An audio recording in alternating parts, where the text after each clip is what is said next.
The Cerebral Entertainment Podcast.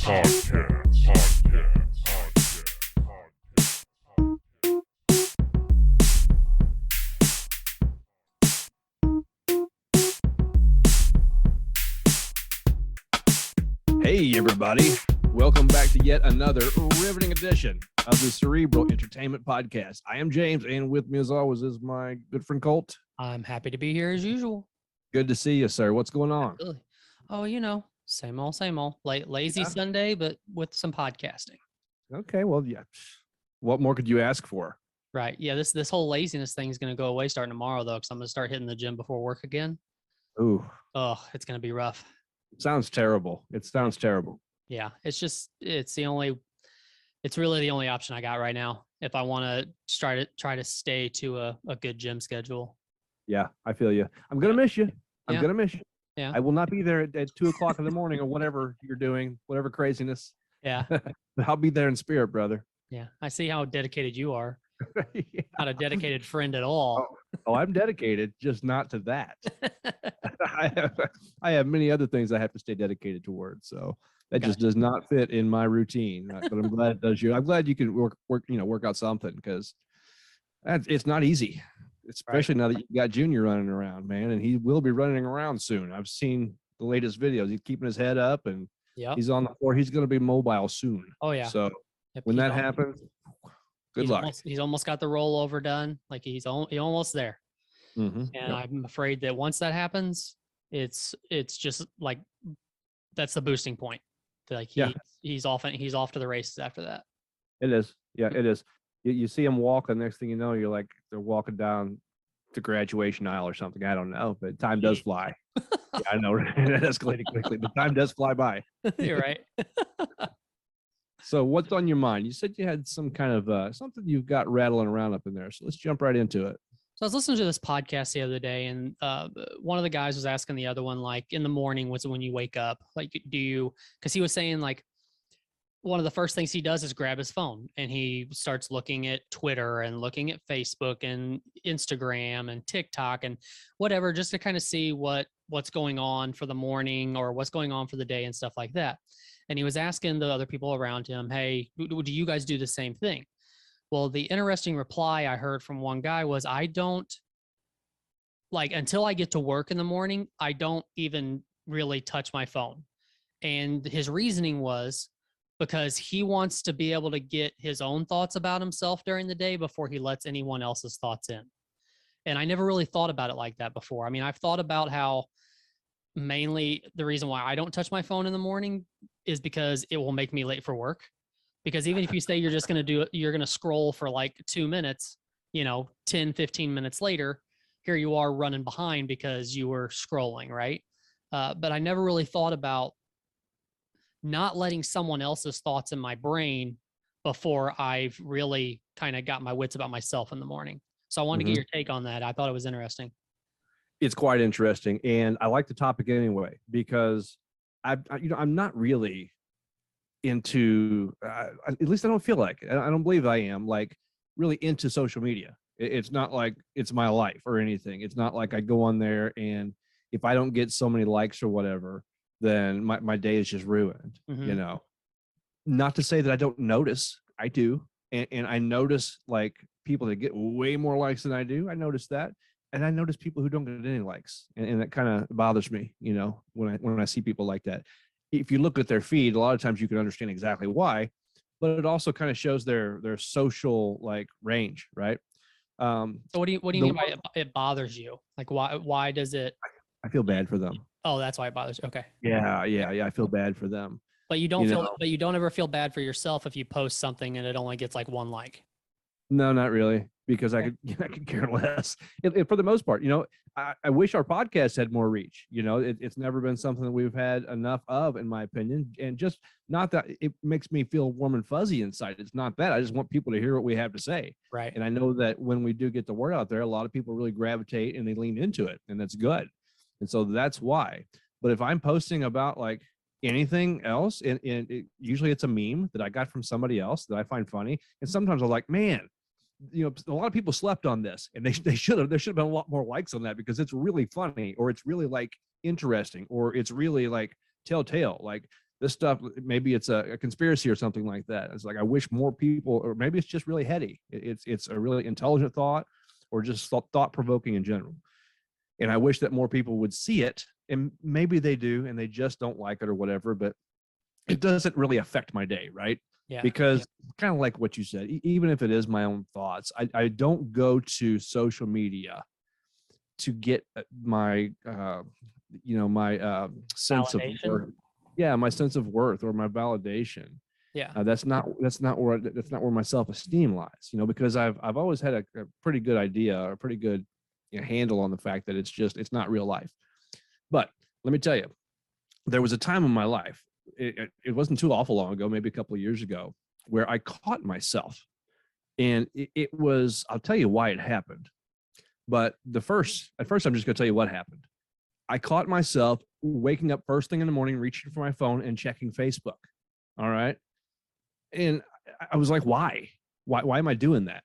It doesn't make sense. Like I said, I really do not depend on social media for any of the, my self-esteem. So I kind of checked myself. I delved into it a little bit, and I've come to understand that it was actually a mechanism that was just waking me up. It was something for me to look at, to concentrate. Otherwise, my brain, like, I don't have caffeine bedside, and I should have a timed IV drip of coffee at my bedside, where I could push a button like they do when you get in pain medication after you've had surgery. Push that button. Caffeine is intravenously given to me, injected into my blood, and then I can wake up. I don't have that. So I usually have to do something. For a long time, I got straight up, and it was a cigarette. I smoked a cigarette. That was the motivation I had to get me out of bed. Well, there was a time when it just happened. It didn't happen for very long, because I put the kibosh on it, because I will not let Facebook dictate anything about my life. Right. I have a thing about that. It's not going to happen. But it was happening unintentionally. And I feel like a lot of people do it for different reasons, maybe just like that. Maybe not the exact same reason. There's probably some out there, but other people, it's just like, well, I wonder what's going on today. I'm trying to, get myself to wake up. So while I'm doing that, I don't want to be bored. It's almost as bad as taking a dump when you're bored, right? So I'm going to look at my phone, right, as I'm waking up, and see what's going on. Maybe other people, that they are that tied to social media, right? It's like their thing. And so it's like an addiction. Yeah. So I do the opposite though. So I'm not the guy that grabs his phone first thing in the morning when I wake up, but I am the nighttime scroller before I go to bed. Like if I'm laying in bed, a lot of times I will kind of scroll until my eyes start getting heavy. But then again, I mean, I'm going to compare this to like reading a book, like all this TV shows where you have like the husband and wife, they're sitting in their bed at night, right before they turn off the lamp, they're reading a book or something. It's kind of the same thing, except for now I guess you're just kind of being really judgy right before you go to bed. At least that's the way I am. I can say that I don't judge people, and I try not to, but you're judgy when you're scrolling through Facebook, even if it's like for a split second. Just when you see certain people post certain things, you're just like, that's noted. Like I'm gonna be a little judgy on that one. Noted. Yeah, we are not amused. Right. And kind of, I'm circling around back to your original concept. But I think, the most important thing that I've learned about social media, but about technology in general, maybe about life, there's some generalities here that stretch way beyond just the topic that we're talking about. But I feel like that being intentional is the most important thing. Okay. Being intentional, stopping yourself from just going through the motions, and making sure that you understand why it is that you do what you do. Right. I think that's a big part of like growing as a human being, and not just letting our automaticity. Well, I love that word. I don't know if you've noticed that or not. Not just letting like our routine like become us, without understanding what that entails, what the consequences are, what the benefits are, right? And the motivations, whether it be conscious or unconscious, that we have that fuels those things. Because technology and we're going to get into this into a kind of heavy way today, but technology will engulf us and it will dictate our thought processes if we don't stay intentional, right? Mm-hmm. And so what this person did here, that you, was this a friend of yours again? Is that No, it was somebody it was a podcast I was listening That's to. right. That's right. So this guy, what he did was that he took a step back and thought about it. Now was he actually, were the thoughts, other people's thoughts, actually like, I don't know, were they manipulating him? Were they manipulating his thought processes to where it became uncomfortable, and either unconsciously or consciously he caught that and thought, I don't want that to happen? Or was it just that he took that step back, wanted to be intentional, and thought, well, I need my own thoughts first before I hear other thoughts? I don't know if he went that deep into it in the podcast. I wonder if, he didn't on the show, but I wonder Okay. if he knows that he's like an impressionable type of person, I guess. Like Right. maybe he could even go through like a Twitter and just look at articles or look at news and stuff like that and get his own thoughts or ideas on that first before he would actually go to Facebook or Instagram or something and start looking at other people posting about things. Maybe get your own ideas first. Maybe he knows that he's an impressionable person and, wants to know what he thinks about it first before he starts bringing in other people's ideas into his head. Yeah, no, either way, I think what he came to, the conclusion that he came to, I think it is pertinent. I think it's good. Yeah. I think that he leveled up Yeah. as a human being when he came to that conclusion. I do. Because, I hear a lot of people talking about their morning routine. Like if you hear Jocko, he wakes up at the same, what is it, like 3:46 every morning, something crazy. Mm-hmm. And he posts it every morning that he woke up that at that time. He's so consistent, but it's his routine. He gets up and he does some kind of a grueling workout. Like it's insane. Other people just talk about, getting up and spending time with themselves, so to speak.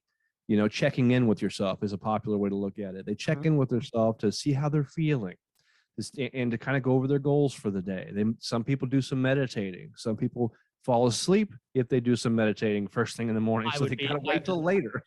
That would be me for sure. But there's a power in that routine, okay?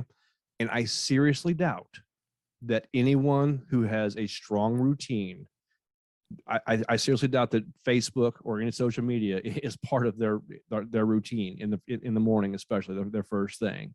So I think that realizing that you should collect your own thoughts and check in with yourself, even though it's, it sounds new agey and, whatever, but I think it's valid. I think it's valuable. I think that being able just to make sure that you check in with yourself and kind of structure out your day, get some peace of mind with yourself before you go out into the chaos of the world is important. So I like where he went with that. I think it's very valid. I think that you and I and other people like us have probably come to the same conclusion without coming to that conclusion. I knew inherently that when I woke up first thing in the morning and checked my Facebook just to try and give myself something to focus on, even though there was somewhat of a utility out of that, I am not going to let that be the first thing I wake up to. I'll have to find something else. I inherently knew that there was a problem with that. And I know that you do too. And I do agree with, it's like reading an old couple reading a book in bed when you go to sleep. It's just kind of like capping off the day, get that last little bit of judginess out of the way. But the only argument against that is the whole blue light thing, but my TV's on until I go to sleep. So I have the blue light issue too. Well, you have the option to turn that off on your phone, right? Yeah, but it's not off. I don't think that there's nobody that says that's completely, it's better for you. Don't get me wrong. I'm not arguing that it's a bad thing. Cause like I said, I got the whole TV thing and I look at my phone too up until I go to bed. I'm just saying that that's probably the only thing about that's versus a book. Like, I don't know about you. I love to read, but it's hard for me to read because I get sleepy. Mm-hmm. And if I really want to go out, it could be the best book in the world too. And sometimes I have trouble putting it down, but usually I start dozing off and it's over. Have you ever been interested in like the blue light glasses? I know a lot of people, there's a lot of like bodybuilders and stuff too, like people who are, like really worried about making sure they're getting enough sleep throughout the night and things like that. They swear by like those blue light glasses that you wear for, I guess, like an hour or so before you go to bed that just blocks out all of that blue light before you go to bed. Yeah, I should be. I should be more into it, honestly, something, because sleep is not my strong suit, and it never has been. There's only been like, I can remember maybe a couple year stretch of my life, like literally, where I actually got good sleep. And it's weird that that's the case, but a lot of reasons for that too, I believe. But I should really be more into sleep hygiene. Like I get a sufficient amount, but not an optimal amount, you know. Right. And there's so many things that you can do that I don't. It's difficult for me, though, I got to admit, because of the circumstances around my life, having kids, this and that, not enough time in the day, yada yada, the usual. But I don't. Yeah, I need to. Maybe I should check out some of those classes. But there's things in my routine that need tweaked that I just don't do well. Do you cut out caffeine and stuff like that in your afternoon? Usually. Yeah. Usually. I know your job can be taxing quite a bit, and a lot of times it runs into later in the evening. And I was just curious if a diet soda or an energy drink or coffee or anything like that is ever thrown in the afternoon. Like I'm to the point now to where after 12 o'clock p.m. I don't take in caffeine anymore at all. Yeah. Like even if I go to the gym, if I'm going to take some kind of a pre-workout, it's going to be a non-stim pre-workout, because it will affect me. I know it will. And there's nothing worse to me than that feeling of when I lay down in bed and I'm tired, and then I've been laying there for like 5 minutes and I realize that I've been tossing and turning, and it's just that click of a moment where you're like, I'm not going to sleep well tonight, and then you're just spending the rest of your night just fighting, trying to sleep. I absolutely hate that feeling. Yeah. And it's you can trace it back, but it's difficult to stabilize because it is a domino effect. Mm-hmm. Okay. So I get on my sleep routine, right? Let's say that happens, and it does, but then something will happen. I'll pull a late night. All right. Something like that. Or it's just a crazy in driving. If I have to drive a distance, oftentimes I'm drinking caffeine on my way back home. Right. It's something like that will break my routine, and I'll drink some caffeine. It'll affect my sleep that night. I'll wake up the next day, have to supplement with more caffeine, and here we go. And just, this roller coaster ride of a cycle that is difficult to come back around, because it got off track. I don't have the kind of life where I can have such a stabilized routine.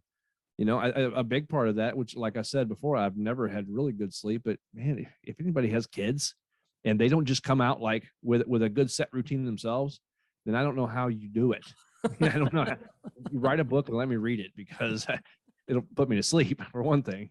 But if you can figure that out, how I can actually get a routine and have kids at the same time, it's a set routine. I've got something decent, but man, it's not easy. It's not easy. But you just threw a decent insult in there to someone.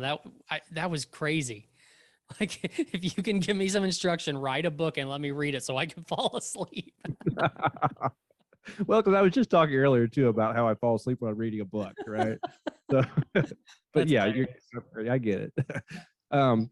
It amazes me though how easily distracted we can be. Of course, having to pull late night work when you're working in mental health, and things can go sideways. Just you don't see it coming sometimes, man. It just happens. And that can go for a lot of different reasons. I can't, there's not enough time. It's a whole other show in and of itself. But something as simple, back to technology and why technology is so distracting. I want to see, I'm curious as whether you do this or not. I will open up my phone, right? Turn it on I have something in mind. I'm going to text mom, let's say, or I'm going to text Colt or whatever.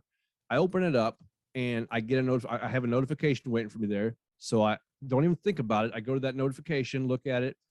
5-10 minutes later, sometimes days later, I'm like, oh yeah, I was supposed to do that thing, but I got distracted by that notification that said I've got a Facebook, something, or there was a new video on my subscribed YouTubes or whatever, right? Could be anything, a new email. Does that happen to you? Yes. And it drives me nuts because like, I'll even have the thought while I'm looking at that notification or whatever, like, well, I won't forget what I was going to do. There's no way. And like several days later, I'm like, oh crap, I was going to call him or I was going to do, let's say now you feel like an asshole because you didn't do what you were originally planning on doing. But for one, that happens to me because I'm a person that hates notifications on my phone. I should, I want to know if I get a notification. Like, I want to know if I get an email. I want to know if I got a Facebook notification or an Instagram notification. But I can't stand to have that little one that sits on the app on my phone. It's got to go away immediately. I can't, Right. I can't do it. It just drives me insane. So that's one reason. But yeah, do you feel like you get the dopamine hit from that one notification, or you just think it's like a routine that you just kind of gotten yourself into to take care of that first? For me, I think it's the routine. I really do. I think that is what it is for me, but I can't like completely take away the notion of the dopamine, right? It's always at play, right? Even if we don't like have an upfront awareness of it, it has a play, because I like to feel like I'm better than that notification. Like that stuff doesn't work on me. I'm sure it does, because it depends on what it is. Kind of going back, it could be another episode all in of itself. Like what is a Facebook like, right? Or a Twitter like, or whatever the case may be, Instagram, whatever it is. What does that mean to you, right? And for me though, it depends on what it is. Like I said, I invest a little more in some posts than I do others. Not that I really invest a whole lot in any of them, but like, something for the podcast, I hope I get, some likes. And it's something that's, anything else, like a funny meme, I just hope the right people, I hope it gets in the right hands, because I know they're really going to like be, oh yeah, I get that one. I just want that little nod. It's like, okay, yeah. I wish they had a nod, instead of a like for some, it's like a wink, and for others, like, if it's for my kid, about my kids or something like that, that's usually when I do get the most likes, because they're much more likable than what I am, right? They're kids. Right. Unless you have to wake them up in the morning for school, and then they're not so likable. So you feel fortunate that you're not, there then. But yeah, the distracting element, I think it's routine, to answer your question. I think it is part of the routine. We are being hypnotized when we don't even realize it. Watch your routines. Watch what it is that you do without even thinking about it. You're on autopilot. You wake up first thing, you look at your phone. Watch that. You open up your phone and there's a notification. Well, you don't like that flag. I wonder if they thought about that before they started making notifications, to know that the psychology of the mind that gets into people's minds, and they want to make sure that's clear. And so it's this constant thing, always, constantly checking your phone. It's always a matter of they are trying to monopolize our attention, right? They do that, those little flags that drive you nuts, which, those flags really it doesn't bother me too bad. I know some people like you, they can't stand a notification on there. They have to clear them all out. And if they don't, then I know people who have deleted apps because they couldn't figure out how to get them to go away. So whatever gives you peace. But it's interesting too, because when you've got a black screen and you go to turn that black screen off to go to your apps, there's a feeling of like, I want there to be notifications, because that means that there's something there to look at, right? But then there's not. You're like, well, crap. But if there is, you're like, I got to get rid of that now, like really fast. But hey, let me ask you this real quick. I noticed the other day that for some reason, I completely forget that there's multiple reactions on Facebook. Like, how you can hold down the like button and you can choose what reaction you want to use. Do you ever feel like you've used the wrong reaction on somebody's post? Like just liking something when it's a post that's really sad or something. Do you ever feel like you've accidentally used the wrong one, or like that the other person takes that differently? Oh, my grandma passed away, and you just hit the like button instead of using like the sad icon or something, right? Do you ever feel that way? Yeah, I've done the exact same thing. It's like, which one do I hit here? You have to kind of I gauge it a lot of times off of the other emojis or whatever. Exactly. The other, yeah. What everybody else is doing. Yeah. Yeah, because I learned that with things like, oh, my grandma just died, you want to hit that care button, with that little emoji in the heart, because that shows that you care. Because if you hit like, well, you like that my grandma died, you jerk, right? Or you love it, you heart that my grandma died. Now you're like a super jerk. Oh, you care about me. Okay, now we're getting somewhere. Don't thumbs down, of course. I mean, it sucks that your grandma died, so thumbs down to that, right? Right. Yeah. Lame. You're right. So I have been through that. That's funny that you bring that up. I think a lot of these things are kind of like archetypes, man. It's just by that I mean it's common experiences that we have. It's a universal. Some of these things are like universal things that we go through because we're human beings, and human beings have a lot of generalities. We have a lot of things that are universal to us, and since we are interfacing with this particular mechanism, this app, this technology, and the technology is gauged off of our reactions. It's trying its best just to computerize us. Then we kind of go through the same thing. So it's interesting that you brought that up because I do that all the time. Like I don't know whether to hit like or what to do, and I also wonder if sometimes, like, if I hit love, if somebody's gonna get the wrong impressions, like, is he flirting with me? I mean, everybody else liked it, but he loved it. Yeah. So is that like Well, let me ask you this: do you get a different feeling when somebody, depending on what emoji they use on yours, or like how they like it? So you have a bunch of people who you post something funny, and a lot of people just hit like, and then a lot of people use like the really laughing out loud emoji deal. Like, do you feel differently? Like if they took the time, the extra 1 second to use that one instead, were they really laughing out loud? Like they probably were. Like they really got this joke. Like they really thought it was funny. Versus the people who liked it were like, I'll throw them a like, whatever. Yeah, they're just throwing likes like candy at a parade. It doesn't really Uh-huh. mean it's always the cheap candy. It's not like Reese Cups or anything. Hey, I'm not above cheap likes though. I'll take them. I mean, I will too. Not saying that. I go to parades. No, it's I do. I put some thought into it a lot of times, and I catch myself, like I'm sure, like you just said, with throwing out likes. I catch myself doing that too. I'll look at something and I'll like it without even really like engaging with what it was. mm-hmm. Like I don't just see who it was and like, because I don't want to, you gotta still be somewhat conscious, and I try to be engaging, but I do catch myself just kind of going through the motions and not even really engaging with the post, and to think about whether I actually like it or not. Yeah. I just kind of scan it. Okay, like, okay, like, okay, like, and so I try to stop myself. Once again, being intentional, I think it's our only, like, it's the only shot we've got, man. It's the only shot we've got. Stay intentional. Don't let our routine like become us, especially when it's interfacing with technology, because technology is, if we are not being intentional, then technology is the thing that's guiding us. Mm-hmm. And we're not using technology. It's the opposite, Mm-hmm. So I like every once in a while I throw out that haha reaction on Facebook, but it's something that I want the person to know, hey, that was funny. I find that funny. This isn't just a like I engaged with this and it was good. But I take it the same way with people who laugh at my stuff, because I don't get a whole lot of those. And when I do, I know it's like that guy thought it was really funny. Yeah. Now, when that emoji heart thing first came out, the care emoji, when that first came out, I started throwing it everywhere just because I thought it was silly. And so I put it on stuff that was highly inappropriate, Yeah. I was just using it just to be a goof. And until I noticed a couple other people doing it, and then I stopped because I didn't feel like it was genuine enough anymore.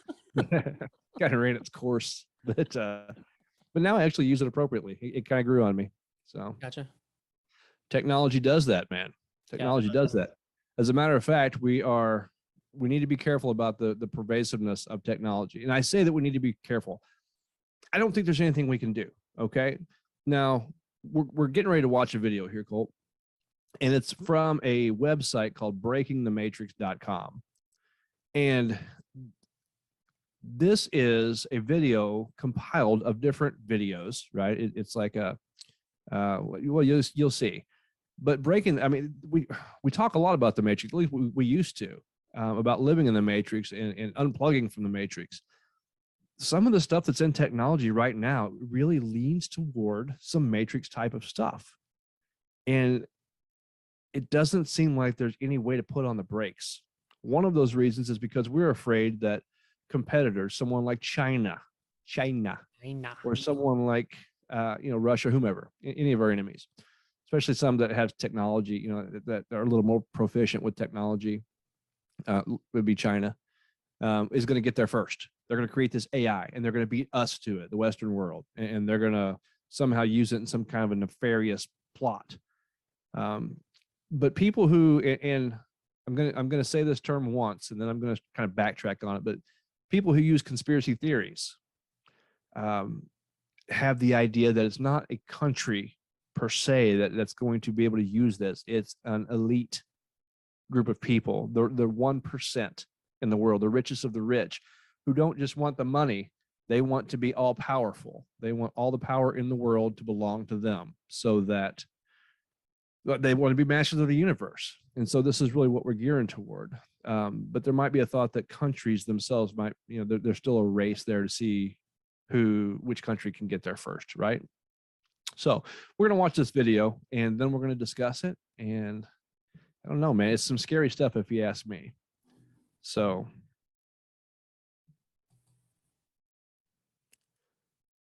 they call it part of the fourth industrial revolution.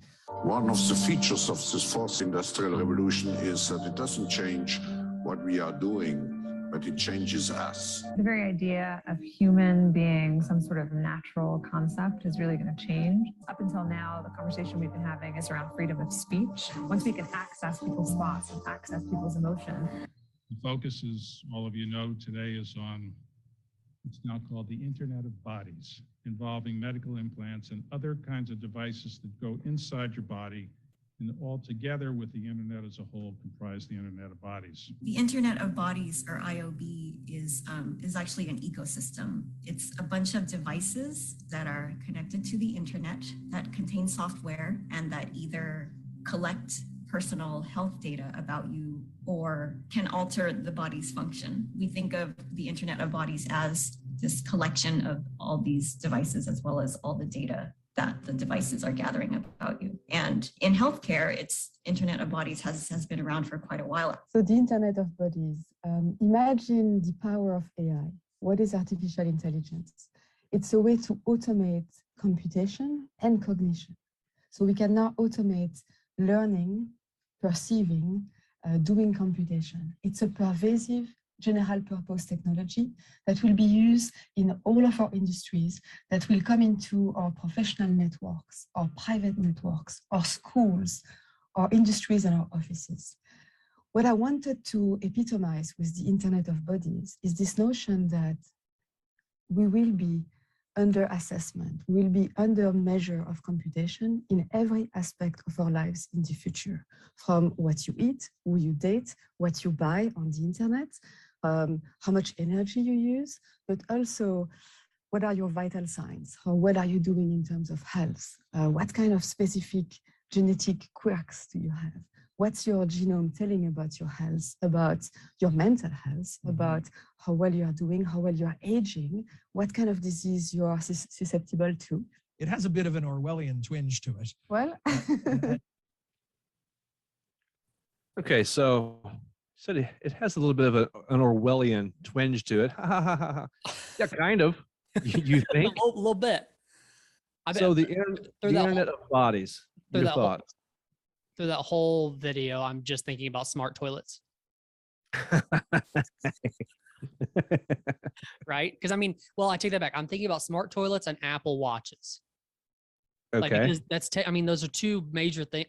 Okay, not really the smart toilets, but in the future, that's probably something that they're going to be talking about. But the biggest thing is like Apple Watches and things like that are tracking all of our vital signs, you know, oxygen levels and heart rate and all that kind of stuff. Yeah. But this takes it a step further, I believe, because basically, I mean, and I guess Apple Watches is like the tip of that iceberg. But how she says every aspect of our lives will be under evaluation. Okay. Who's evaluating? Who's doing that? Who's the person behind the buttons? Who is the person in control, and why? And why would we want that? Why do we as people have this drive, this death drive toward technology and toward it, like letting it take us over in all these aspects of knowing everything about us?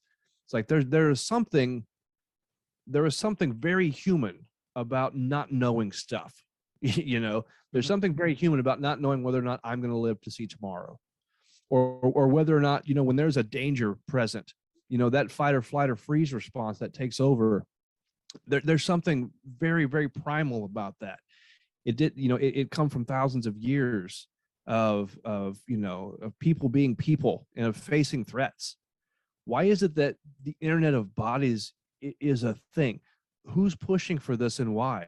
And it seems like to me, and I mentioned the term that I'm gonna reframe it now, because at some point in time, when does a conspiracy theory stop being a theory, and when is it just a conspiracy?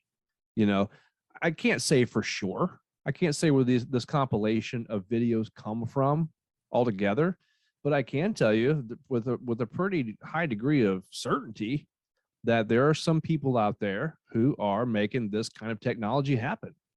Why? Without the conspiracy behind it, why? Is it for my health so that they can better manage my health via my vital signs?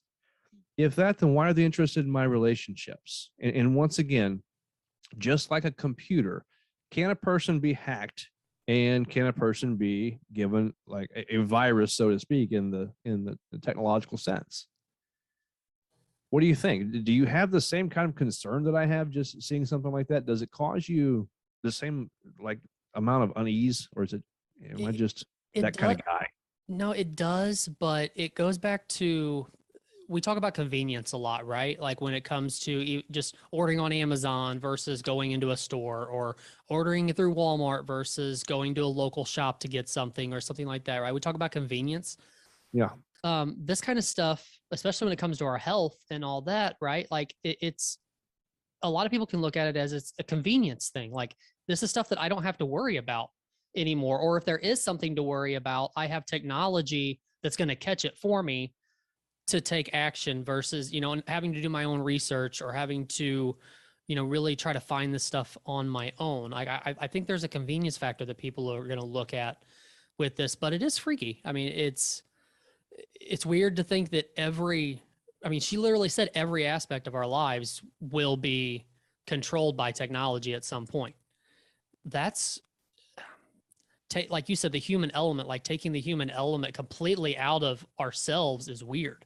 Like not having to, at some point, like not having to even think for ourselves about anything really. Yeah. Yeah. And especially, I mean, we could go down a lot of rabbit holes here, but the metaverse that Zuckerberg is seeking to create, you know, that is, in a sense, man, we are talking about the Matrix. I mean, am I right? It's not going to be quite as maybe all inclusive. It's not going to be quite as submersive as the Matrix, where you actually can't tell the difference. But how far down the road are we from something like that?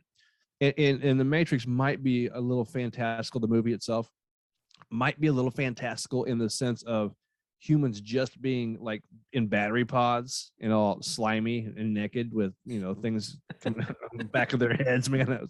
It's gross, but that might be a little fantastical. But in a sense, think about it, it is metaphorical, and it is, we are now, and I forget how this leaked, but it's a pretty common phrase now that's out for these big social media companies. We're not the customer, we are the product. All right. And that was actually said by, I don't know if it was Zuckerberg, but it was one of those masters of the universe type of dudes. The social media viewer, those of us that ingest that, we are the product. Okay. The consumer to them is the advertisers. The advertising dollars go to the social media. They're using that platform to sell to us, and they're doing a lot of it under the conscious level that we like, under our top level of awareness, because we're just scrolling around, yada yada, looking around, and lo and behold, there's an ad on Facebook for that thing that I was talking about not 5-10 minutes ago. You know, and people finally started to catch up and notice these things. But it's like it didn't stop us from social media-ing, looking at social media. You know, it didn't stop us from. Now we just joke about it, right? You see that meme that comes across every once in a while. It's like John C. Riley or something, looking around like because he just thought about something a couple of minutes ago and now the ad is coming up on your Facebook, Right. we're like, at first it's like, that's really creepy. Then all of a sudden it's like, oh, but it's funny. That's funny. Let's let's just make jokes about it. I guess we laugh or else we cry. I don't know, but we do. We are, and I use this a lot. I understand. Bear with me, but we are the frog in the boiling pot of water.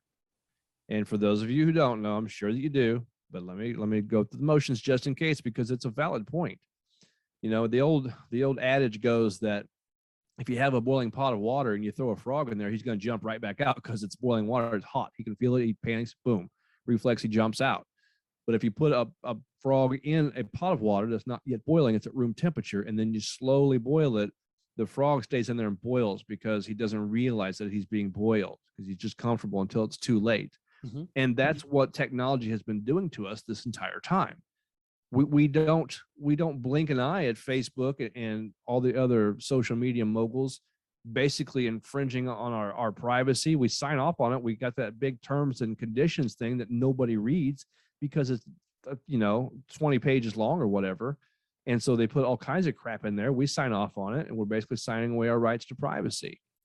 And all these companies, it's the same thing that Congress does.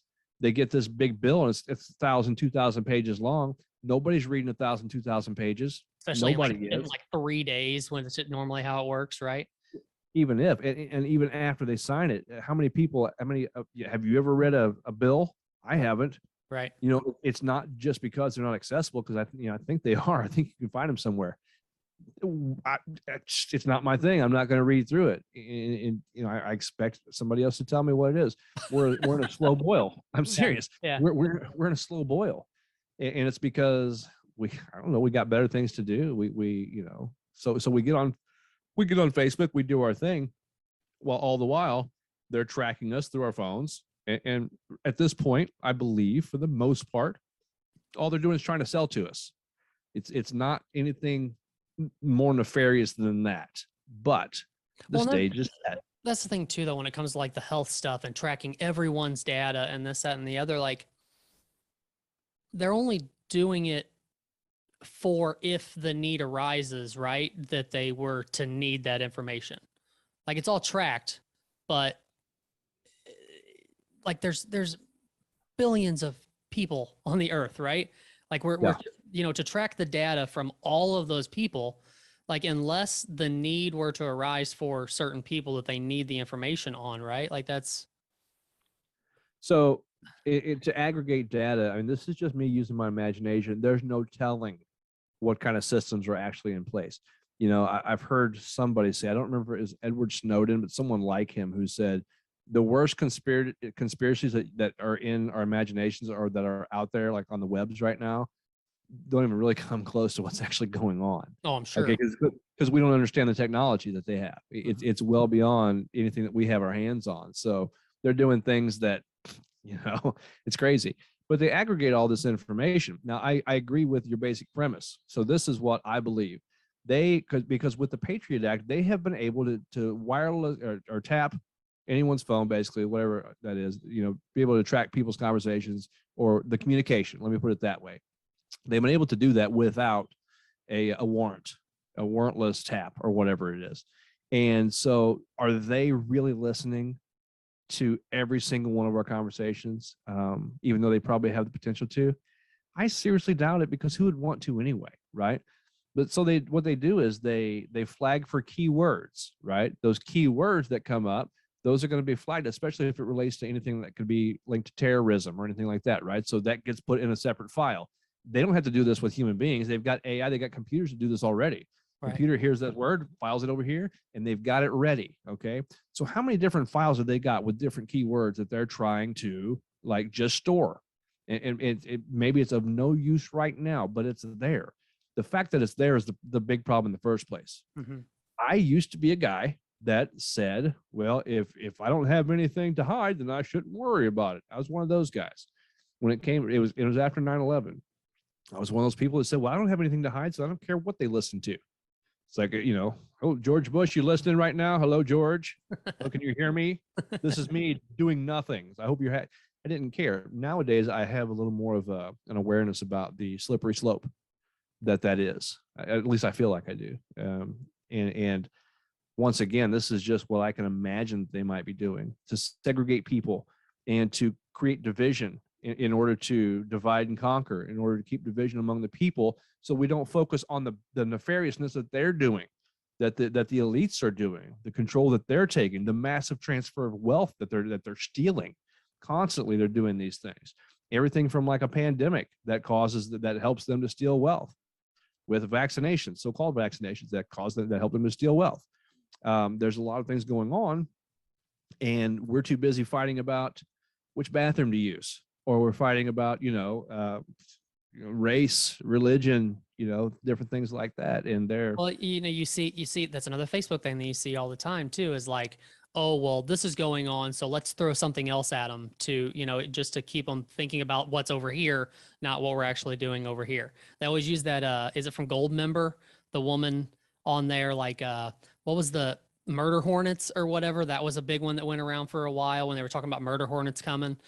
They're like, oh, this is going on, let's throw murder hornets at them. It's crazy.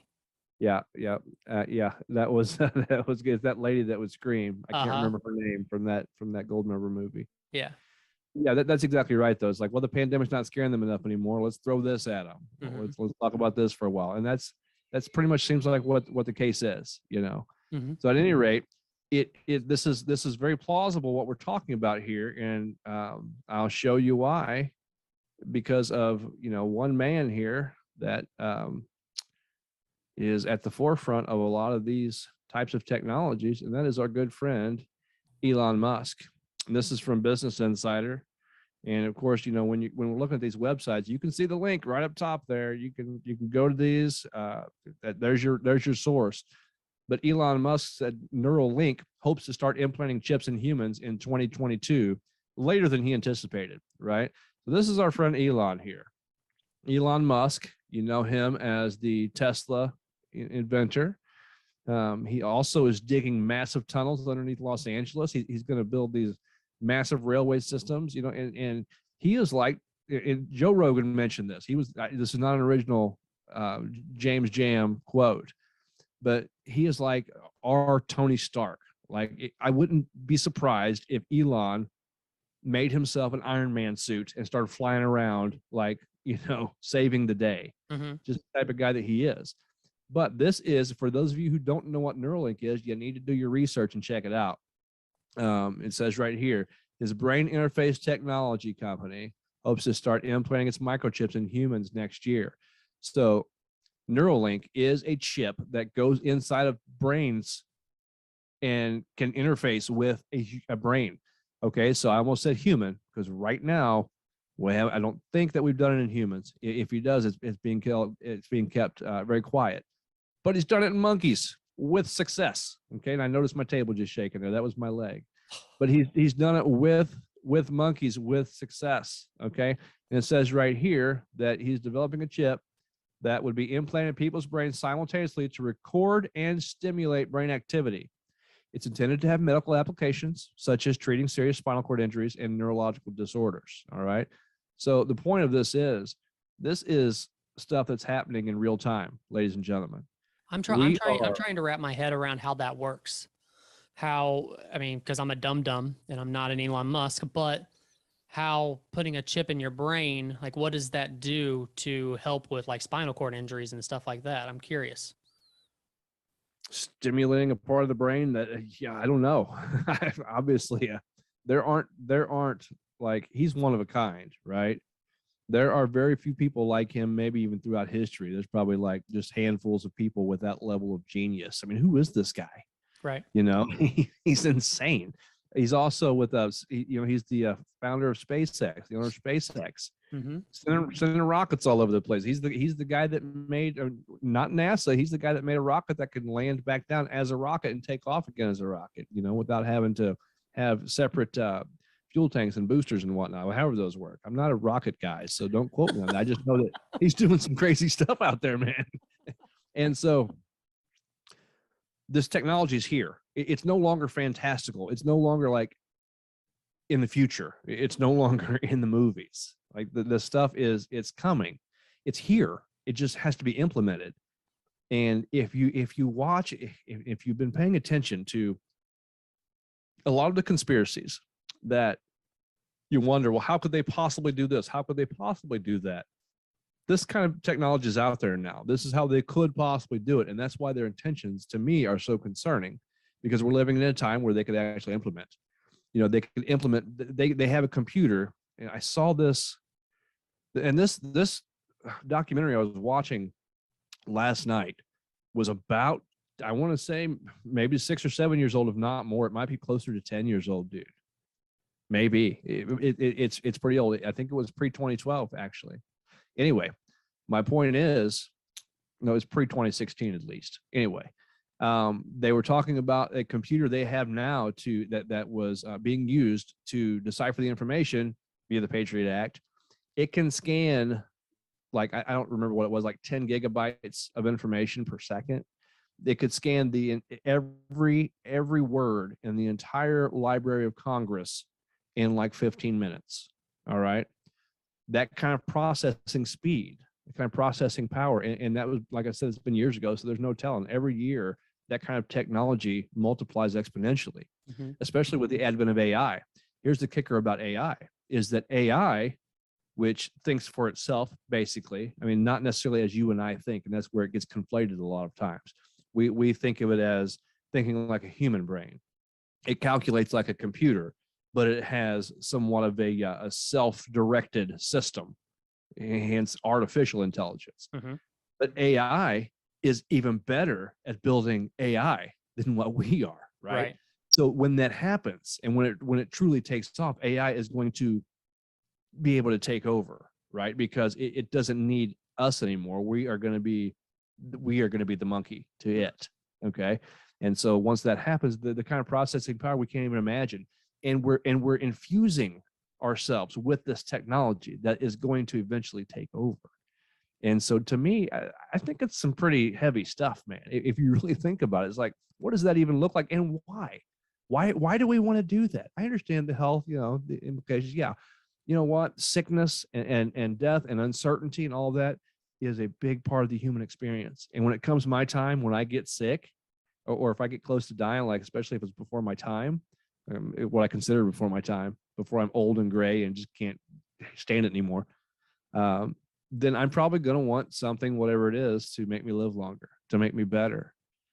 But as a whole, when I think about it, it seems like we're heading down a path that's anything but humane.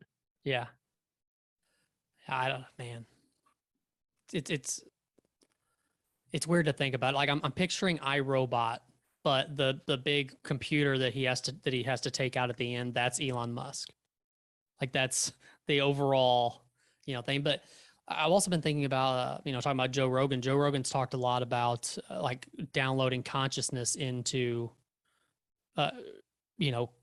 like downloading someone's consciousness into a computer and things like that, like the Ex Machina, movie and stuff like that too. That's kind of where what I've been thinking about too. And it's freaky, right? Like it's weird to think about like me being me, but not in me. Yes. Yes. And to think that that's possible to do that. Is it possible yet? Do you know if we can I don't know, but I mean, what kind of things are these chips that's being put into people's brains? What, besides helping people, what is it actually like? Is it able to actually take information from a person's brain? Because if so, why couldn't that be done? Yeah, I have to assume that it can, and that was kind of I don't know, because I feel like they can. I feel like the answer is yes. I think they could probably upload some version. I don't know how far the technology is, to be honest with you, but I feel like there's probably some version of them being able to upload consciousness into digital form. I'm sure it's a lot farther along than we want to think that it is. Right. But I don't think, because I do believe in like the human spirit. Like that's something that I do believe in. And I don't believe that it's possible to actually upload that. I think what you can, if you can upload anything, it's uploading signals, electrical impulses, and things like that.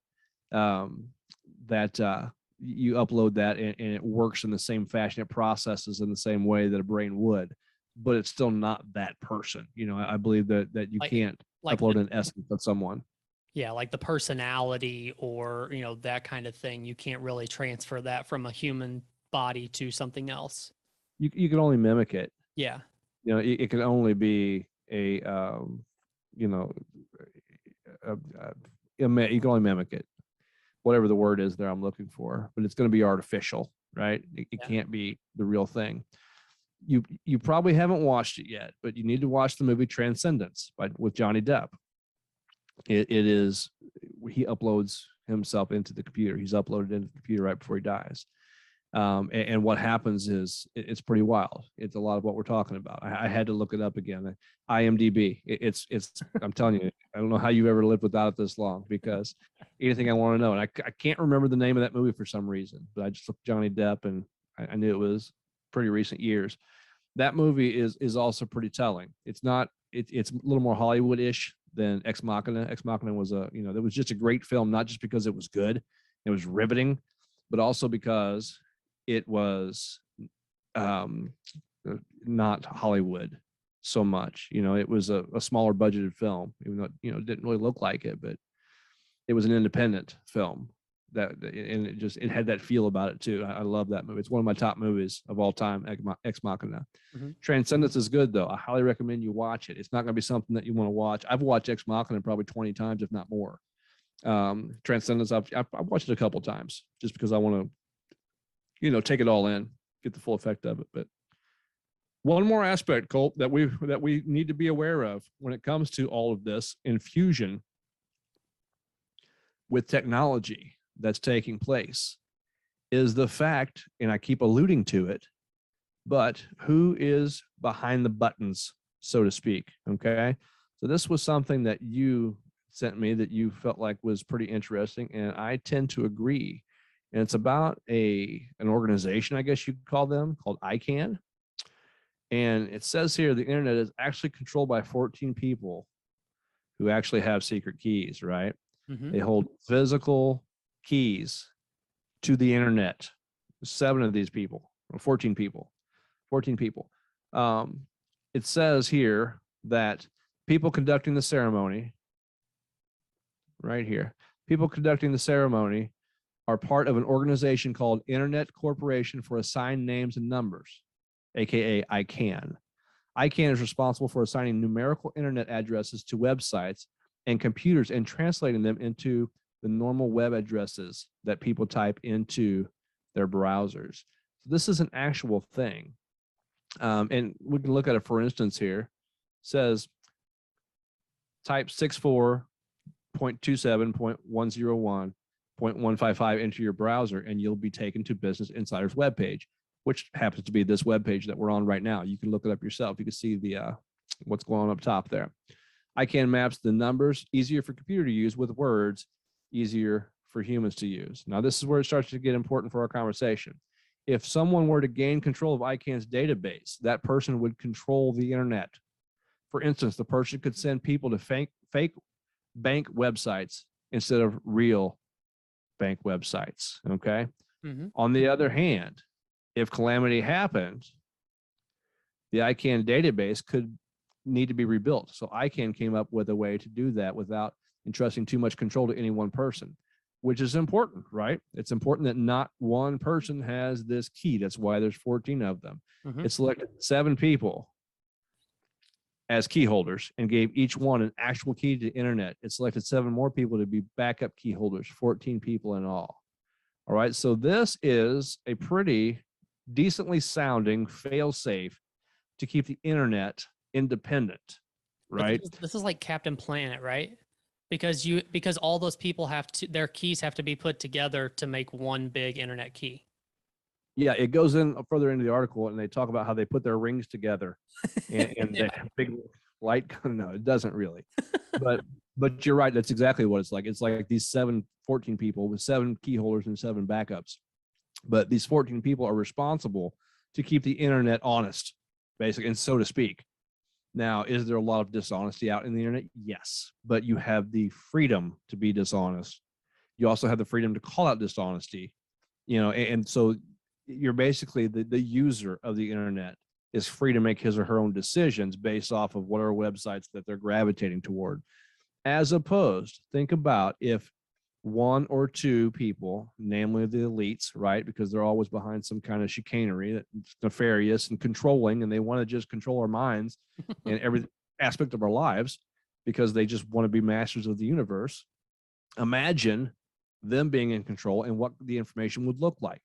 It would direct all the traffic into one line of thinking. That, of course, is going to be whatever it is to keep them in control.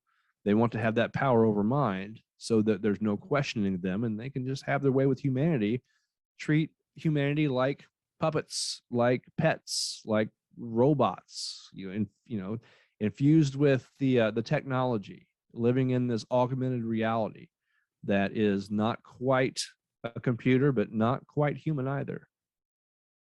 So imagine if this ICANN fell apart. If and when, because I can't imagine that the internet's going to be able to stay free forever. I'm surprised it's still, if this is the case. Mind you, this article was back in 2014, so it is dated. But I don't know what the more recent information on ICANN would be. But I mean, I could probably do some research to find out, but I would like to know like how they chose those 14 people. Yeah. And who chose those 14 people. Yeah. Another good point. And maybe it is already under nefarious control. I just have to assume that, since there's 14 of them, and there's, that could be 14 complete jerks who have that with mastermind capabilities and potential and intentions. Yeah. So, I don't know.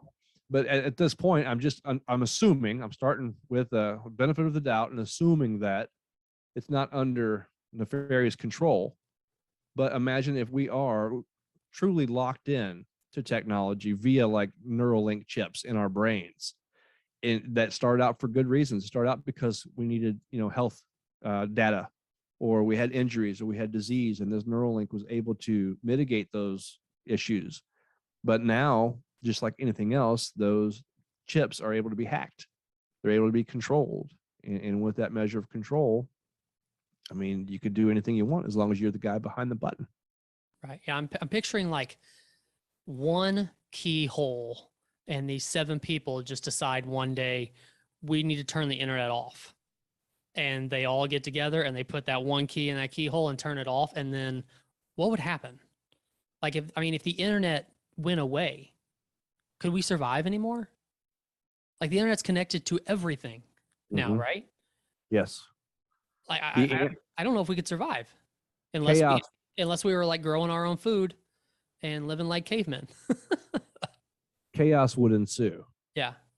But it would probably be the best thing in the long run for humanity if it happened.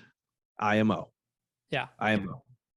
Because we're too plugged in now, and there's no turning back unless, something big were to take place like that. But do I hope that it happens? Well, it'd be tough. I really like the internet a lot.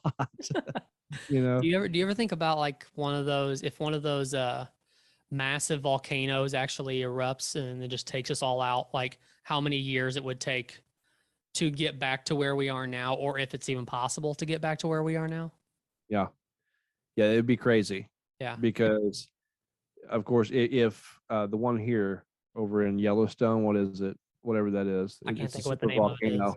Yeah, But if it erupted, it's going to kill some people just with the explosion, the lava, just everything, the soot. It's going to choke people out. But the long-term effects, it's going to create a cloud and it's going to cool the earth, and you're not going to be able to grow anything. It's going to be desolate, kind of like a desert for a long time. and your technology will be useless at that point. At least I assume it will be, to some degree. And a lot of people are going to die. It's going to be, I think, what they call a near extinction event for the world. I think on this side of the world, we're probably toast, probably literally. Yeah. But for the world in general, I think it's going to be a near extinction. There's going to be a massive, like millions and millions, maybe even billions of people that die. Have we thought about like putting a lid on it just in case? Yeah, I think maybe you need to make a call. Yeah. I don't know who's watching that volcano up there, but if you could give them a holler and see if they thought about a lid on it, that it probably couldn't be plastic because I'm sure it would burn through that, but maybe like a metal one. Yeah, with a vacuum seal, so you make sure. There you go. Yeah, exactly. I doubt they've ever thought about that. That's a great idea. Anyway, man, yeah, good stuff. Glad to get it off my chest today. Yeah. And I don't know. Be intentional. Be intentional with technology. If I have a moral to this story, that's the only thing, because we're not stopping this train that's coming. It's coming down the line, and the only thing you can do is be intentional and make sure that you don't get sucked in. Don't get sucked in unnecessarily, or to a degree that it engulfs your life and you have no more self-direction. Because if you're not careful, I feel like that's where a lot of us already are. Is it possible to make it to where our kids don't get sucked in, or do you think they're goners already? You gotta teach them to be intentional. Yeah. That's the only thing that you can do. Yeah. To not lose humanity. It's crazy to think about what they're going to realize when they're our age. Well, that's the thing though, is like their humanity is different from ours already, like because of what they've grown up with. So it's like teaching them to be intentional is going to be a lot harder than it would be for us to kind of know both sides of what it was a little before internet really took over and now. That's why our generation is so important. Yeah. Because we have that. We're going to be the last ones to have that perspective. Yeah.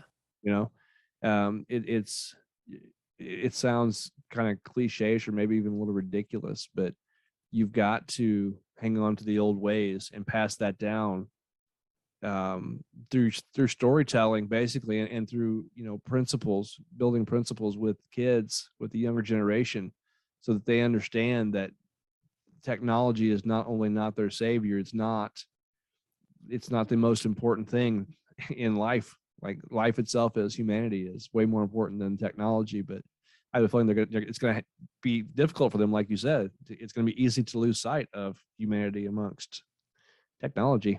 Yeah. Maybe not. Maybe we're just crazy, and it just we're overthinking it. Alarmists. Yes. We watch too many movies. We've been watching too much Ex Machina. Transcendence. Possibility. Yeah. All right, man. All right.